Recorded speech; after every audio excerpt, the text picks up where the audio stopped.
Fuji kesal dituding beli rumah dari hasil pencucian uang. Fuji kesal dituding beli rumah dari hasil pencucian uang. Belum lama ini, Fuji memang membagikan rumah mewah di Jakarta yang dibelinya dengan hasil kerja kerasnya. Sayangnya, justru banyak warganet yang mempertanyakan soal uang Fuji untuk membeli rumah tersebut. Bahkan, anak Haji Faisal ini dituding membeli rumah dari pencucian uang. Fuji pun mengaku kesal dan meradang saat mengetahui hal tersebut. "Aku nggak tahu ya dia lagi bahas apa, pokoknya dari dulu emang orangnya suka ngomel-ngomel. Ibu-ibulah terus dia bilang, aku bisa beli rumah karena money laundry," tutur Fuji. Dikatakan Fuji, sejak kakak dan iparnya meninggal dunia, dirinya tak pernah berhenti bekerja untuk mendapatkan uang halal.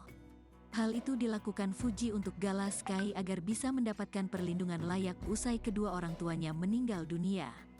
Bahkan, kata Fuji, ia bisa bekerja dari waktu pagi hingga ke pagi harinya lagi. Oleh karena itu, Fuji merasa sangat kesal saat mendengar warganet menudingnya membeli rumah dari money laundry. "Kalau melihat Instagram stories aku, gue nggak ada istirahatnya.